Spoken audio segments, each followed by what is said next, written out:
કમલમના કાળા પૈસાથી લોકોને ખરીદી અને ધાક ધમકી આલીને ફોર્મ ખેંચી તો એમનામાં જો એમને વિકાસ કર્યો હોત, એમને કોઈ પણ સરકારના સારા કામો આપ્યા હોત તો એમને એવો ડર શું હતો તો ચૂંટણી તો લડ હાર જીતતો થાય, એમને કેમ ખરીદ વેચાણની રાજનીતિ કરીને મારા ઉમેદવારોને ફોર્મ પાછો ખેંચાય ને એ લોકો બિનારી. સાહેબ તમારે એ દિવસ 28 તારીખે જોઈ લેવાનું.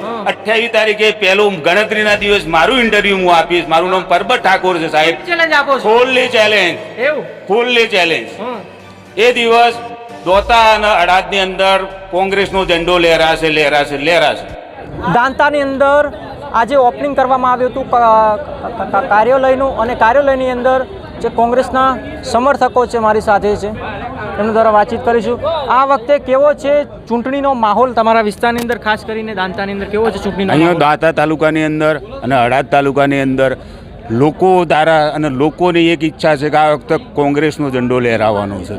બે તાલુકા પંચાયત. તો પછી ભાજપવાળા કહે છે કે આ વખતે અમારી જીત ફાઇનલ છે. પણ એમને તો કોઈ કામ જ નથી કર્યું. લોકોનો કોઈ પણ કામ કર્યો તેમાં ભ્રષ્ટાચાર અને લોકોને તોડનોડની રાજનીતિ, અમારા કોંગ્રેસના ઉમેદવારોનો દબાવવા ધમકાવવા.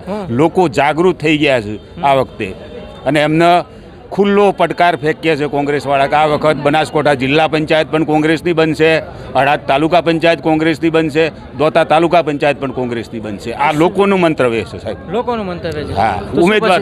તો શું આ વખતે કોંગ્રેસ ઉપર પૂરેપૂરો 100% તમને વિશ્વાસ છે કે આ તમારા દાંતાની જે આજુબાજુના જે સીટો છે તાલુકા પંચાયત જિલ્લા પંચાયત 100% કોંગ્રેસનો આવી જશે? હા, તો સાહેબ એમને પોતાના જ બીજેપી વાળાનો ડર હતો. શું હતો ડર? ઇલેક્શન પહેલા જ અમારા કોંગ્રેસના 2 ઉમેદવારોને લઈ જઈ ખરીદ વેચાણની રાજનીતિ કરી અને એમને અમારા કોંગ્રેસના 2 ઉમેદવારોનો ફોર્મ ખેંચાઈને એમને બિનહરીફ કર્યા. તો એમનામાં જો એમને વિકાસ કર્યો હોત, એમને કોઈ પણ સરકારના સારા કામો આપ્યા હોત તો એમને એવો ડર શું હતો તો ચૂંટણી તો લડ હાર જીતતો થાય, એમને કેમ ખરીદ વેચાણની રાજનીતિ કરીને મારા ઉમેદવારોને ફોર્મ પાછો ખેંચાઈને એ લોકો બિનહરીફ થયા. લોકશાહી છે, લોકશાહીમાં તો દરેક લડી શકે ને ચૂંટણી, કેમ ના લડી શકે? તો પણ સાહેબ એમને ધાક ધમકી, એમના કમલમના કાળા પૈસાથી લોકોને ખરીદી અને ધાક ધમકી આલીને ફોર્મ ખેંચી દેવડાવે. એટલે લોકોએ વિચાર્યું, અત્યારે લોકો જાગૃત છે સાહેબ. લોકોને શીખવાડવું પડતું નથી કે આ લોકો આટલી હદે જઈ શકે છે, લોકશાહીનું ખૂન કરી શકતા હોય તો પછી એ લોકોનો વોટ પણ ના લે. તો પછી ભાજપવાળા કહે છે ને અમે વિકાસના કામો કરીએ છીએ, લોકોના હિતને રહીને વિકાસના કામ. હા, તો વિકાસના કામો કર્યા તો કેમ બિનહરીફ સીટો કરી? એમને લડવું હતું ને, એમને લડવાની તાકાત હતી, એમના જોડે સરકારનો પાવર હતો, એમની જોડે એમના અધિકારીઓ હતા, બધું એમનું સરકારી મશીનરી હતું, તો છતાં કેમ એમને બિનહરીફ કરાઈ?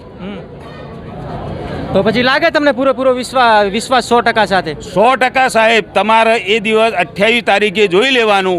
28 તારીખે પહેલું ગણતરીના દિવસ મારું ઇન્ટરવ્યુ હું આપીશ. મારું નામ પરબત ઠાકોર છે સાહેબ. ચેલેન્જ આપો છો? Fully challenge. એવું? Fully challenge. એ દિવસ દોતા અને અડાદની અંદર કોંગ્રેસનો ઝંડો લહેરાશે.